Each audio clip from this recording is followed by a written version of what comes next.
Olá pessoal, voltamos com a nossa segunda videoaula sobre cultura. O texto já está postado na plataforma desde a semana passada. Essa a aula ela será a segunda aula. Eu disse para vocês que vou dividir esse texto em três aulas. Então, nós teremos nesta sexta-feira esta aula e na semana que vem, eu creio que ainda estaremos em quarentena, nós deveremos ter a terceira videoaula sobre cultura. Na primeira aula nós falamos sobre o conceito de cultura, apresentamos aqui os vários teóricos, né, da cultura. Vimos na aula passada de que não existe um conceito comum ou uma unanimidade em termos do que seja a cultura. Duas, né, proposições nós vimos, a proposição específica, né, e a proposição ampla, ou conceito específico ou conceito amplo. Por exemplo, na definição do conceito específico, a cultura é o ambiente externo que o ser faz. Ou, por exemplo, o ambiente é um sistema de controle. Desculpa, a cultura é um sistema de controle do comportamento humano, mas não é o comportamento humano. Ou a cultura é algo que se pensa sobre o comportamento humano. E são exemplos de conceito de cultura específico. Quando a gente chega no conceito amplo, e aí eu lembro que Taylor, né, ele é um desses teóricos que trabalham com o conceito amplo, ele vai dizer que é o comportamento, que é o hábito, que é o costume, que é a parte externa, exterior, que o homem inventa, cria, né, recria, refaz. Então, esses são os conceitos, neste caso, não amplos.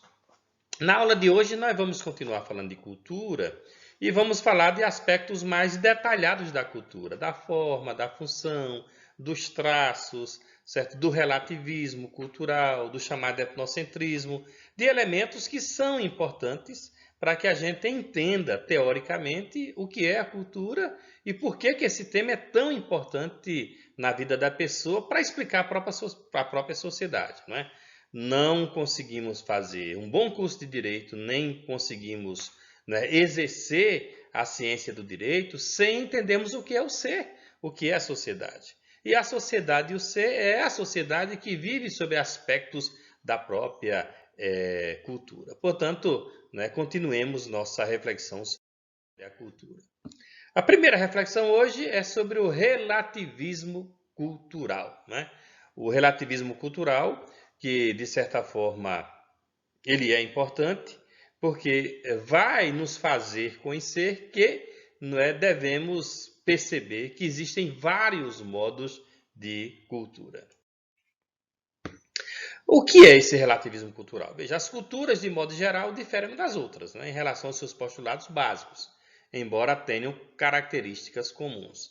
Veja que o slide começa no plural, ele não fala a cultura de modo geral, ele fala as culturas de modo geral. Ou seja, nós temos diversas formas, diversas maneiras de ser, de estar, de conviver, de pensar e de acreditar. Apesar dos traços serem comuns, não é? De modo geral, os postulados ou os elementos fundantes, não é, que vão caracterizar cada grupo social, esses elementos podem, não é, e inclusive devem ser diferentes. Todos os povos eles formulam juízos em relação aos modos de vida diferentes dos seus, não é? Por isso, o relativismo cultural não concorda com a ideia de que normas e valores absolutos, não concorda com a ideia de normas e valores absolutos, ou seja, certo? Normas e valores, certo? Absolutos, eles não são característicos do chamado relativismo cultural. Cada cultura tem a sua própria cultura e a avaliação vai ser sempre a partir desses postulados e desses modos, digamos assim, particulares de entender a própria cultura. Os padrões ou os valores de certo ou de errado, dos usos e costumes das sociedades em geral, eles estarão relacionados com a cultura da qual fazem parte. Dessa maneira, um costume pode ser válido em relação ao ambiente cultural e pode não ser válido em relação a outro ambiente. Eu sempre lembro de uma eu não digo que vergonha, né, que eu passei não, mas foi porque eu não conhecia, certo? O modo, digamos assim, de comportamento das pessoas em outro país. Eu fui fazer um curso na Colômbia e não é, o curso ele demorou um tempo interessante, né? Foram quase 5 meses fora aqui do Brasil fazendo esse curso e não a gente sempre ia aos finais de semana, não é, almoçar, jantar, fazer um lanche, não é, em lugares que eram ali próximos, né, da casa onde nós estávamos hospedados. E certa vez, não é, eu no restaurante, não é, levantei a mão para garçom e fez: "Psiu, ei garçom, psiu, ei garçom." A garçom não veio. Ela não veio, né? Ela nem fez de conta que nem me ouviu. E eu fiquei ali encucado, né? Eu chamei, era até uma garçonete. A garçonete, ela virou as costas para mim.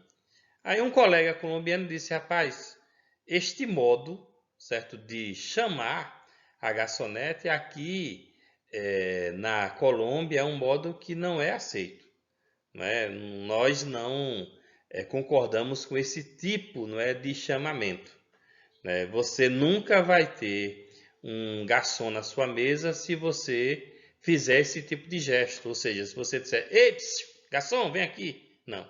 Você faz o seguinte: levanta a mão, que a garçonete ou o garçom vai ver você chamando e vai, neste caso, até a mesa. Agora, se você dá um psiu, né, é como se você estivesse xingando a pessoa. Foi por isso que a garçonete lhe deu as costas. É o que diz aí o slide, certo? Os padrões ou os valores de certo ou errado, dos usos e costumes das sociedades em geral, estão relacionados à cultura da qual fazem parte. Dessa maneira, o que é válido aqui pode não ser válido em outro lugar, né? Há uma diferença, digamos assim, de cultura. Apesar de sermos pessoas, os nossos modos, não é? Como vai dizer o próprio relativismo cultural, os nossos modos eles se modificam. Etnocentrismo, né? Importante, né? Centro, né? Etno vem de, neste caso, etnia, de grupo social, mas não pode não ser muito legal não, viu? A atitude etnocêntrica. É isso que nós vamos abordar agora, não é? Tá aí, não é? Etnocentrismo, supervalorização. Supervalorização da própria cultura em detrimento das demais. Ah, não é? Eu sou da cultura superior, né? Eu sou civilizado e o outro é não civilizado, o outro é bárbaro, né? Todos os indivíduos são portadores desse sentimento e a tendência na avaliação cultural é julgar as culturas segundo os moldes da sua própria. Isso é muito complicado, né? Eu vejo muito isso acontecer, por exemplo, aqui nas duas cidades, Petrolina e Juazeiro, né? De repente, o petrolinense querer ser mais do que o juazeirense. Não, o povo de Petrolina é um povo mais estudioso, um povo mais sério, né? O povo de Juazeiro é um povo mais brincalhão, um povo mais festeiro, e vice-versa, né? São atitudes chamadas etnocêntricas, né? Ou seja, a valorização da sua própria cultura, não é, em detrimento, como diz aí o slide, não é, das demais. Toda referência a povos primitivos e civilizados deve ser feita em termos de culturas diferentes e não na relação de superior ou inferior. O que é que o slide está dizendo? Está dizendo que eu tenho que dizer: olha, o povo de Juazeiro é diferente. O povo de Petrolina é diferente em relação ao povo de Juazeiro. Eu posso chegar a essa conclusão, mas eu não posso, em função dessa diferença, dizer que um povo é melhor do que o outro.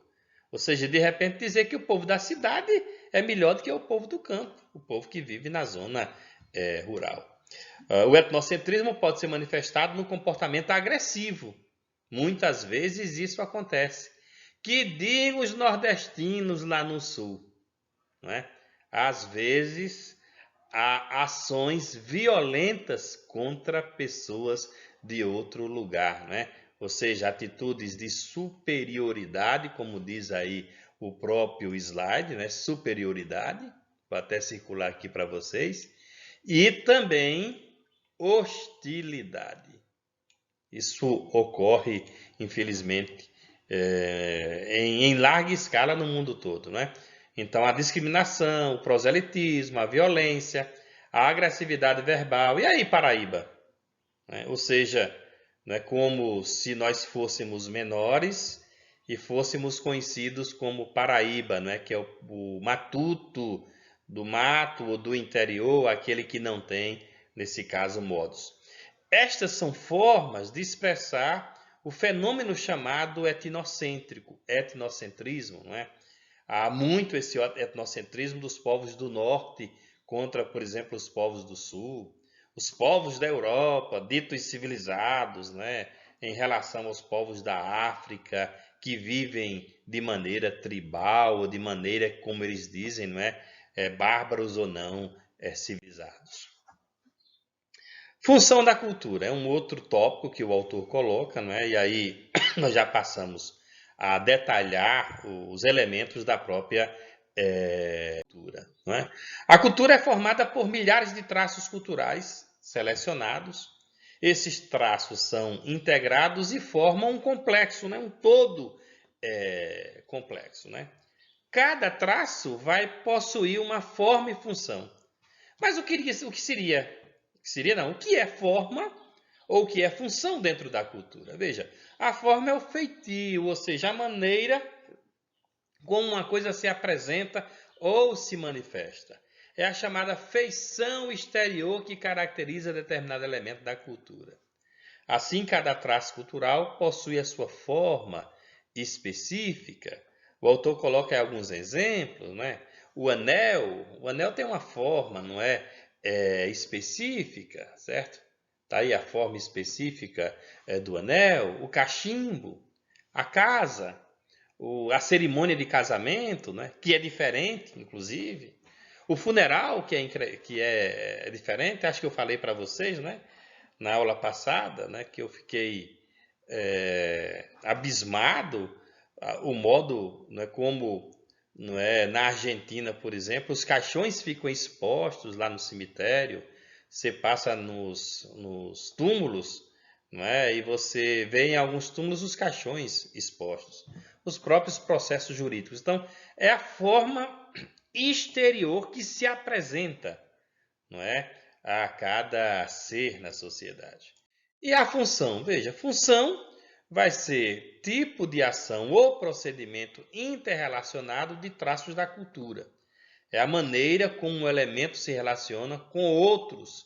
E nesse processo de interrelação vai ocorrendo, digamos assim, o elemento mais geral da cultura, certo? E aí, por exemplo, como o autor vai colocar, não é? Um anel pode ter diferentes formas, medidas, materiais, mas esse anel ele vai ter, digamos assim, a sua função, não é? Por exemplo, esse meu anel ele não tem a função de dizer que eu sou casado, não é? O anel do casamento é aquele anel de ouro que a gente coloca aqui na mão, não é, na mão esquerda, não é, mão direita, por exemplo. Né? Então você tem o elemento que estabelece a forma, mas esse elemento, especialmente, né, estou falando de elemento físico, já que nós tratamos aqui do anel, esse elemento físico vai ter uma função e uma estrutura física visível, ela, dependendo do contexto, ela pode mudar, por exemplo, de função, né? Então, cada traço cultural dá à cultura total uma contribuição. E o modo como eles se interrelacionam leva à chamada estrutura da cultura. Já que falamos da estrutura, né? Estrutura da cultura. Para falar da estrutura da cultura, os antropólogos trabalham com 3 elementos, né? Traços complexos e padrões culturais, né? Traços complexos e padrões culturais. O que são isso? O que são esses elementos dentro da estrutura da cultura? Traços culturais. Vejamos o que são os traços culturais. Em geral, os antropólogos vão considerar os traços culturais como os menores, não é, elementos que permitem a descrição da cultura. Refere-se, portanto, à menor unidade ou componente significativo da cultura, que pode ser inclusive isolados do comportamento cultural. Embora os traços sejam constituídos de partes menores, eles por si só não têm valor, não é? De novo, certo, a experiência do anel, não é? Se ele está, por exemplo, vou colocar aqui em cima do computador. Se ele está em cima do computador, ele é um traço. É um traço menor, certo? É da cultura. Porém, o que é que ele representa em cima de um computador? Em tese, por si só, ele não representa nada. É o que diz aí, não é, o autor. Então, alguns traços culturais são simples objetos, ou seja, cadeira, mesa, brinco, colar, machado, vestido, carro, habitação, etc. Os traços culturais não materiais também compreendem atitudes, comunicação, habilidade. Por exemplo, o aperto de mão, o beijo, a oração, a poesia, a festa, a técnica artesanal, né? São atitudes, né, ou habilidades que nós, neste caso, temos e que também são traços. São elementos, como diz o autor aí, elementos menores da cultura. Nem sempre a ideia de traço é facilmente identificável em uma cultura, em face seja da integração total ou parcial de suas partes. Muitas vezes fica difícil saber quando uma unidade mínima é identificável e se essa unidade mínima, por exemplo, ela pode ser considerada um traço ou um item. O autor coloca aí, inclusive, o exemplo do feijão, né? O feijão, como prato alimentício, é um traço cultural material. O feijão. Vou comer feijão hoje. Aliás, já comi feijão hoje, né? Mas o feijão, na feijoada, ele já se modifica, né? Ele torna-se apenas um item da dieta brasileira.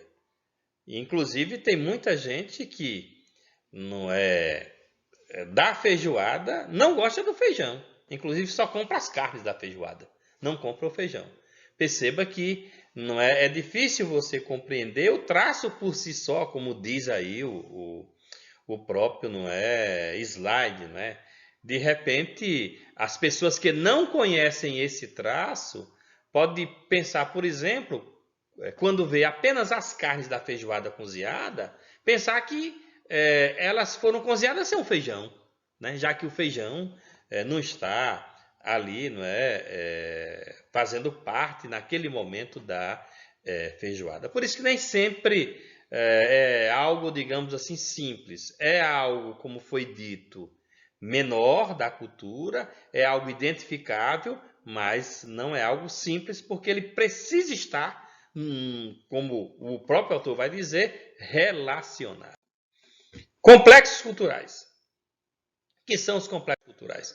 Veja, complexos culturais consistem num conjunto de traços ou num grupo de traços associados formando um todo funcional, né? Ou seja, feijoada, os escravos, o Brasil. Então, perceba que a gente já está colocando, né?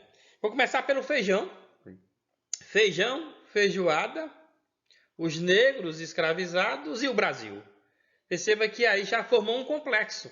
Algo, digamos assim, que faz o traço ser identificado dentro de algo que é maior, né? Ou seja, um grupo de características culturais interligadas encontrados em uma área cultural. O complexo cultural é constituído, portanto, de um sistema interligado, interdependente e harmônico organizado em torno de um foco de interesse central. Não dá para pensar feijoada sem pensar o Brasil, já pensou, né? Feijoada, prato típico do Brasil. Então aí já estamos falando de um complexo, né, de uma cultura. Cada cultura engloba um número grande e variável de complexos interrelacionados. Dessa maneira, o complexo cultural engloba todas as atividades relacionadas com o traço cultural. O autor deu um exemplo aí, por exemplo, do carnaval brasileiro, né?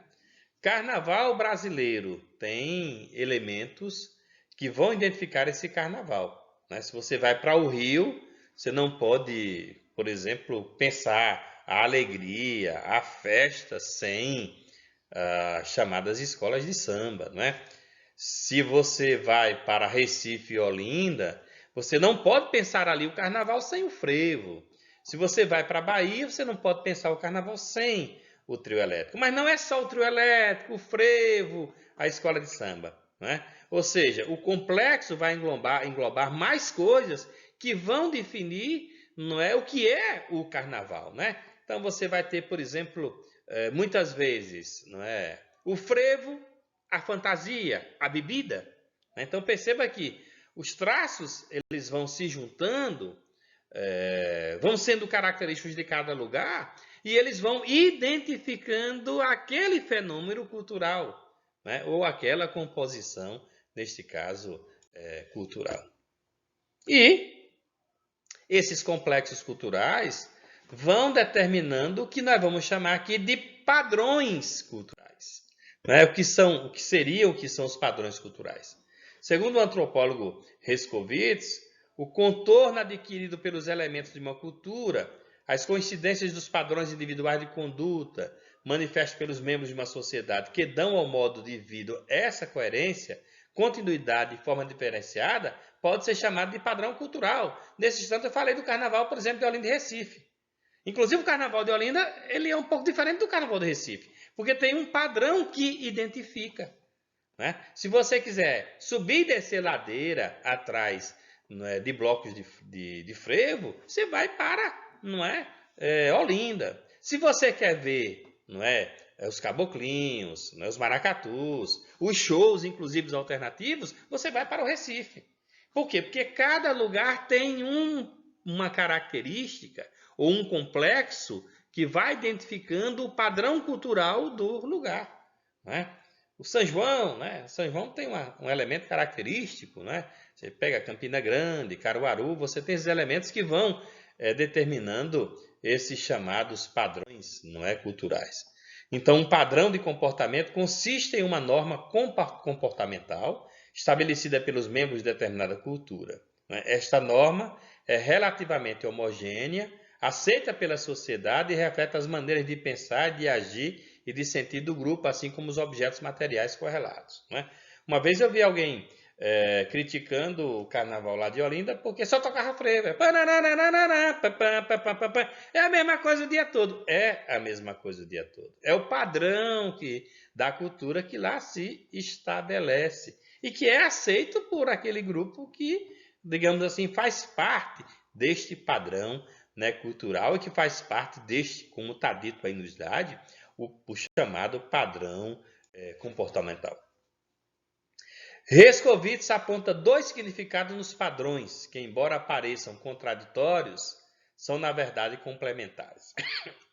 Forma, quando diz respeito às características dos elementos, né? E aí o autor foi para um outro exemplo aqui, a casa coberta de telha e não de madeira. Eu vou voltar para o carnaval, né? As sombrinhas do frevo, né? A gente identifica muito o frevo com aquela sombrinha colorida, não é? E o psicológico, quando se refere à conduta das pessoas. Eu vejo uma sombrinha daquela que é o elemento físico, forma, dá vontade já de dar aquele espaço com os pés para lá e para cá, não é? Ou seja, aquilo já me dá uma identificação de um tipo de comportamento, neste caso, que eu vou ter. Né? Então, o padrão, né, para que, de certa forma, ele exista, esse padrão ele precisa ser, não é, verificado a partir desses dois elementos. Não é? Tanto do elemento ali material, daquilo que se dá a ver, como não é, do elemento psicológico, que vai definir a forma de conduta. O autor colocou aí, né, comer de talher e não de pauzinhos. Né? No caso, se você vai né, para um restaurante comer comida japonesa, sushi, por exemplo, não é? Via de regra, não é? Lá você vai ter que enfrentar, claro, se você quiser, né? Comer de pauzinhos, vai ser estranho você estar comendo de garfo e de faca no sushi. Os indivíduos, através do processo de endoculturação, vou até marcar essa palavra aqui, endoculturação, né, porque é uma palavra interessante, já que nós temos processos de enculturação, endoculturação, aculturação e enculturação. Veja, são processos interessantes no mundo da cultura.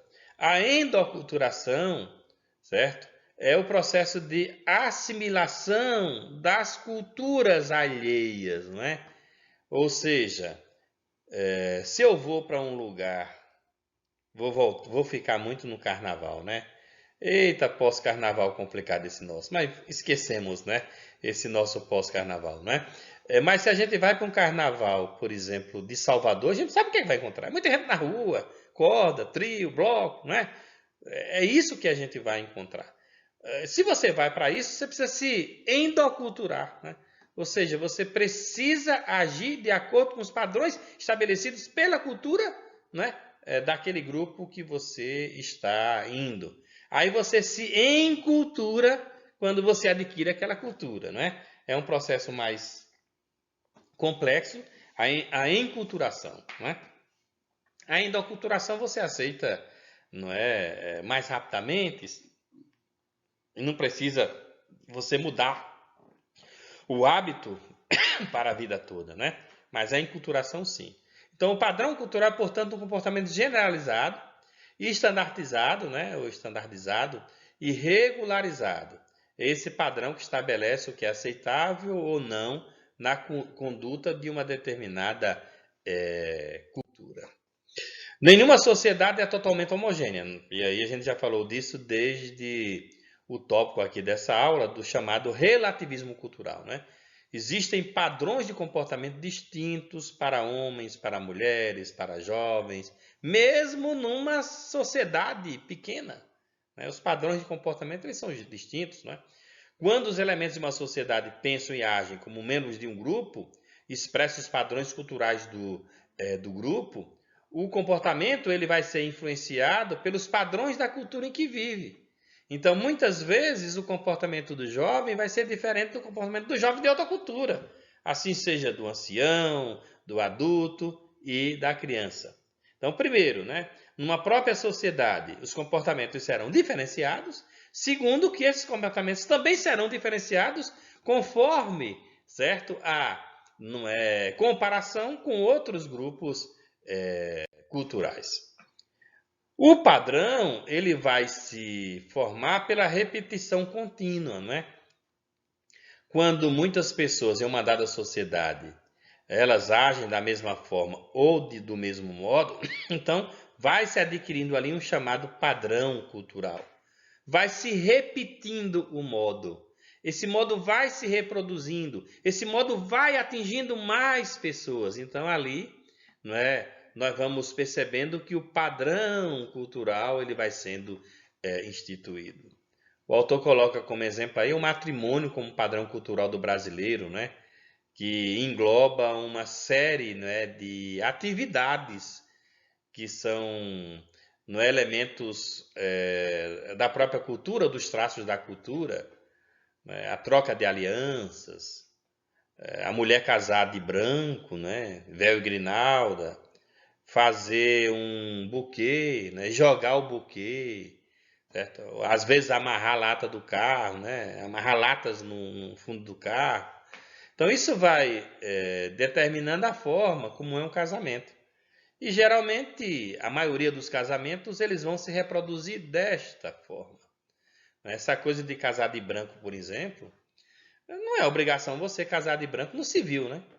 Mas às vezes no cartório, no fórum, onde os casamentos vão ser realizados, você vê muita gente lá muitas mulheres de véu, de grinalda, vão casar no civil de branco, né, como se aquele casamento fosse da igreja, já que geralmente na igreja não é esse ritual, ele é um ritual mais comum, né? E claro, ele vai sendo, como diz o slide aí, ele vai sendo repetido. Configurações culturais, né? O que são as chamadas configurações culturais? A configuração cultural consiste na integração dos diferentes traços e complexos de uma cultura com seus valores objetivos mais ou menos coerentes que vão lhe dar unidade. A configuração cultural é uma qualidade específica que caracteriza uma cultura. Tem sua origem no interrelacionamento de suas partes. Então, cada cultura ou cada padrão cultural terá no seu interior essa configuração que é resultado da integração dos diferentes traços e complexos, né, de uma cultura. Já que a cultura ela deve ser vista como um todo, né, as partes elas vão estar entrelaçadas, integradas. Se uma dessas partes ela se modificar, claro que não vai afetar as demais partes, não é? Por isso que tudo ocorre de forma muito homogênea, não é? De forma muito articulada. E claro que uma sociedade sofre muito, não é? E ela percebe esse sofrimento quando uma dessas partes ela tende a ser modificada. É aí onde entra o chamado conflito de gerações, né? Uma geração, por exemplo, né? Falei do casamento nesse instante, né? Então muita gente vai dizer, não, negócio de casar, certo? Fazer cerimônia, fazer festa, comprar vestido, não é? Ir lá no padre, casar, não, é melhor a gente juntar os paninhos de bunda e pronto, né? Então, uma atitude como essa, ela pode quebrar um padrão, ela pode quebrar uma forma, certo? Um padrão cultural, uma forma de establishment, ou seja, de status quo de um determinado grupo social, né? E pode gerar, digamos assim, um conflito e pode afetar os outros traços da cultura. Então, ao estudar uma cultura, deve-se ter visão conjunta de suas instituições, dos seus costumes, dos seus usos, dos seus meios de transportes, certo? Que estejam influindo entre si, né?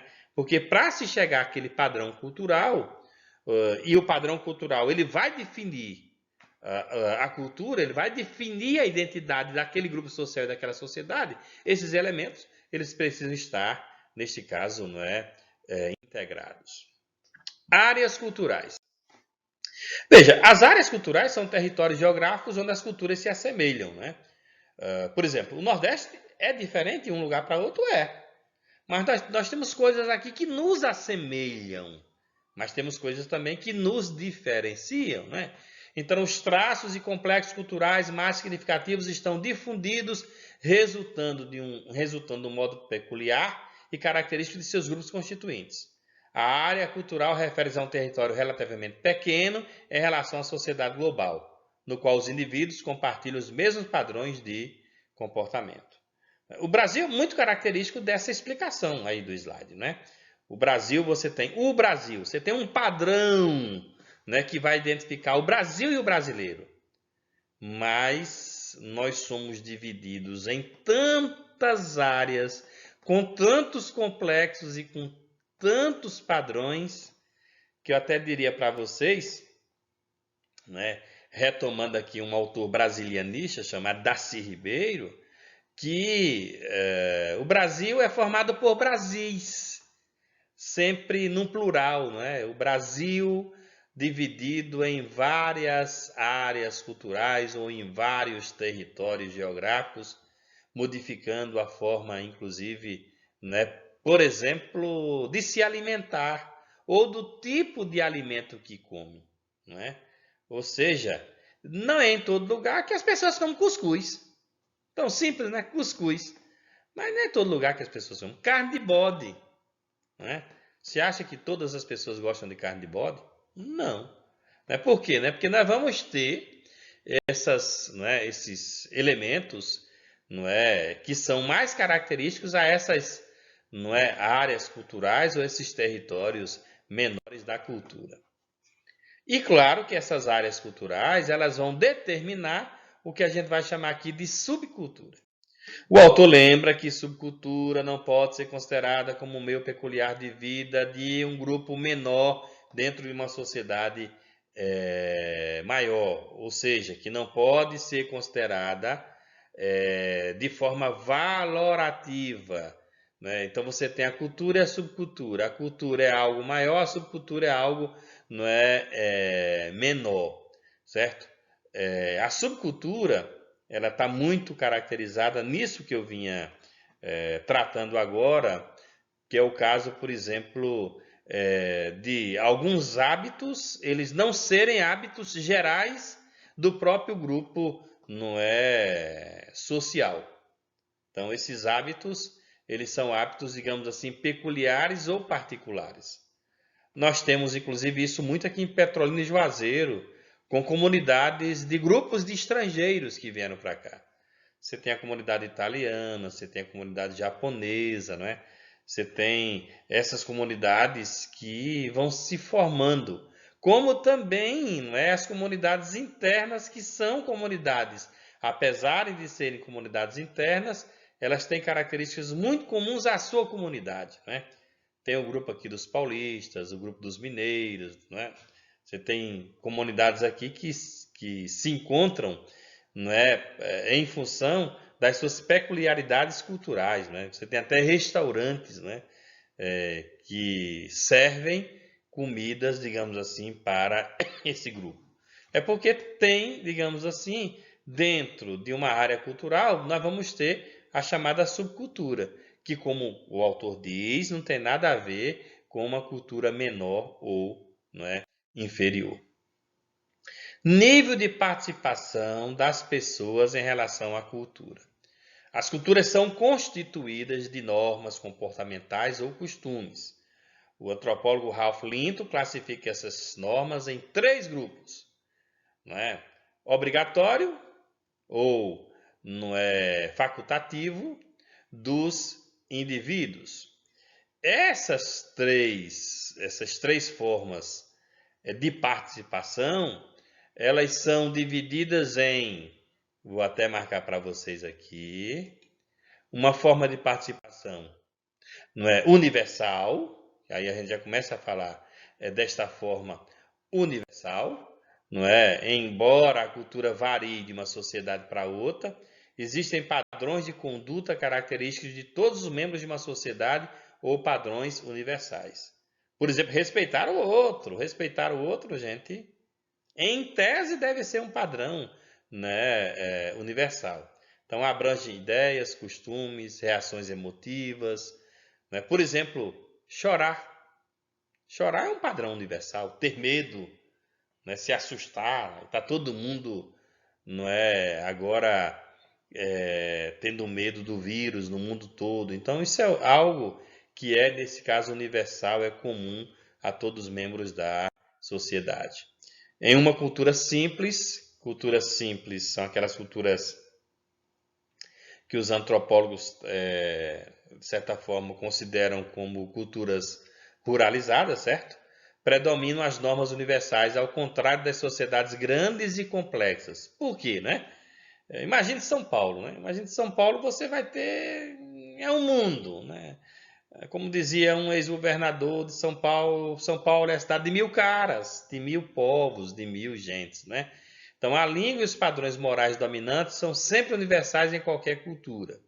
Os valores, princípios que justificam e explicam as normas são universais de maior importância ou de menor importância.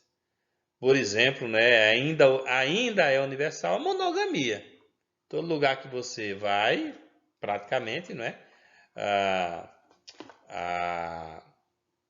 A indicação é que você, né, seja monogâmico, apesar das pessoas, em tese, algumas delas, não todas, não serem, né?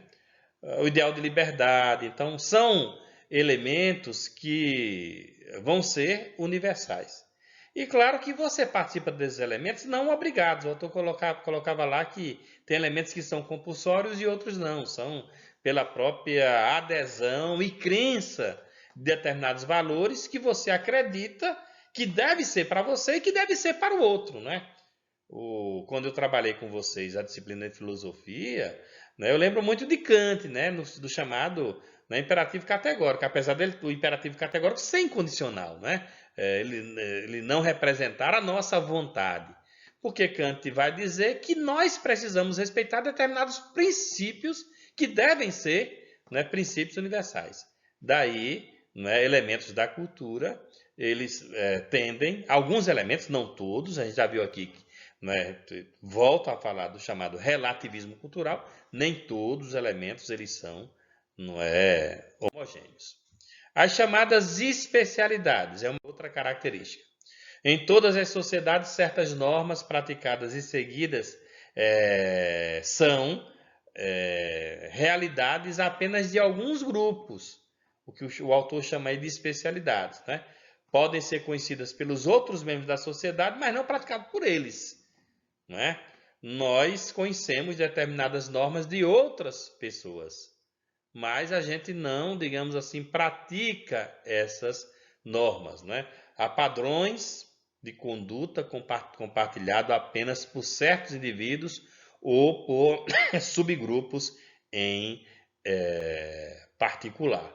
Então, em cada sociedade tem as chamadas especialidades, que são elementos de cada grupo, não é, social, conforme o seu padrão cultural estabelecido. Na Sexta-feira Santa, os evangélicos podem modificar a sua reação diante aquele dia do feriado, podem não ter a mesma reação, o mesmo comportamento que os católicos, por exemplo, que vão para a procissão do Senhor morto. Então, o que a gente chama de especialidade. Cada grupo tem características comuns, né, que vão ali sendo, neste caso, definidas particularmente. Esses padrões de comportamento consistem em conhecimentos e capacidades reciprocamente independentes, atribuídos a diferentes partes da sociedade, né? São habilidades e conhecimentos técnicos de diferentes categorias ocupacionais, tipo pomba de leite, artesãos, feiticeiros, curandeiro, administrador, arquivistas e engenheiros. Alternativas. Aí também nós temos na sociedade esses grupos, né, que por opção particular, né, eles têm padrões culturais bastante específicos, né? Então, em todas as culturas existem inúmeros traços partilhados por certo número de indivíduos, mas que não são comuns a todos os membros da sociedade, nem aos grupos de especialização, por não se assemelharem a qualquer categoria especial de ocupação. Por exemplo, né, os maçons eles se tratam como irmãos, e todas aquelas mulheres são cunhadas. Mas só quem sabe disso são os maçons. Eu só soube disso no dia que eu fui dar uma palestra lá. Aí eu soube como era o modo de tratamento entre eles. Então é um elemento, digamos assim, alternativo. Os grupos de rock. Quando eu digo os grupos de rock, eu estou falando do pessoal que gosta de rock. O grupo de rock não. O pessoal que gosta de rock. Eles vestem preto, tem um dia que eles se encontram, tem determinada vestimenta. Isso é comum a toda a sociedade? Não, não é comum a toda a sociedade. Como diz aí, né, vou até grifar para vocês, esses elementos aí alternativos variam amplamente e estão vinculados à livre escolha. Eu quero escolher isso, então eu vou praticar esse elemento. Os veganos, os vegetarianos, né? Pessoal que ama o rock, eu coloquei também a maçonaria.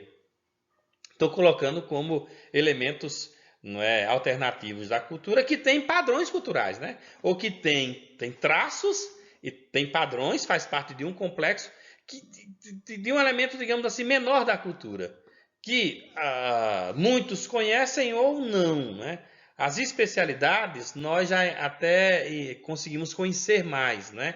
Já que a gente sabe que existem. Os alternativos só se a gente pesquisar e procurar saber, que é a diferença de um, né, para o outro. Peculiaridades individuais também são elementos da própria cultura. Ou seja, cada um tem uma maneira de ser, cada um é um elemento diferente, não é, do outro, não é? Quantos de vocês não sabem, por exemplo, fazer algo com as mãos? Por exemplo, artesanato. Alguns de vocês que vão saber tocar né? Outros, por exemplo, que tem medo de andar de avião. Então, cada um vai ter elementos muito particulares e que também são elementos da própria cultura, não é? Não é só uma pessoa que tem medo de andar de avião. Tem várias. Eu conheço vários amigos meus. Eles dizem, como é que tu anda de avião quase toda semana? Eu digo, rapaz, né, só tenho medo na hora que o bicho balança lá em cima. Na hora que não balança, tô de boas, né? Tô tranquilo, né? Então você tem aí as chamadas peculiaridades, que são elementos próprios, não é, de cada ser dentro da cultura. São essas peculiaridades que vão determinando as especialidades, que por sua vez determinam o elemento mais universal da cultura, não é? Claro que o elemento universal, como disse para vocês, não é? Ele é universal porque ele é comum a todos os povos. Já as especialidades não, porque cada grupo da cultura pode desenvolver os seus hábitos, a sua forma, não é? O seu modo de fazer, de construir, de estar e de inventar. Apesar de não partilhadas por todos os membros da sociedade, esse último exemplo que eu dei das culturas alternativas, elas são importantes, não é? Porque, de repente, esses elementos alternativos, eles são elementos que servem como espelho para que outros grupos, né, sociais possam reproduzir esses modos, não é, operantes. Ou seja, aquele pessoal que gosta do rock, que fica ali na orla de Petrolina, não é? Quando não tem isolamento social. Então, claro que eles apreenderam e aprenderam de outros grupos culturais que se encontram, não é, à noite, final de semana, com um determinado tipo de vestimenta, com um determinado tipo de gosto, não é, de música. Ou coisas que vão sendo criadas, né? Nem sempre as culturas alternativas, elas são, né, elementos de uma reprodução de um outro grupo social. Às vezes, os alternativos surgem de uma hora para outra e eles vão sendo elementos, não é, importantes e elementos, não é, que se destacam dentro da própria cultura. Bem, é isso. Né? Vou deixar aqui com vocês, além dessa aula, vou deixar um vídeo sobre, não é, o relativismo. Vou tentar também encontrar um vídeo sobre etnocentrismo, né, para que a gente possa compreender mais esses elementos da própria cultura. E na próxima aula, né, eu termino o texto trazendo outros elementos que são importantes para a gente ir compreendendo o que é a sociedade, por que a sociedade é tão diferente e por que nós temos que defender, inclusive, a diferença da e na sociedade, né? Respeitar o outro e não avaliar o outro conforme o meu lugar da cultura, porque o meu lugar da cultura é o meu e não do outro. Então, na próxima aula, a gente continua a falar de cultura.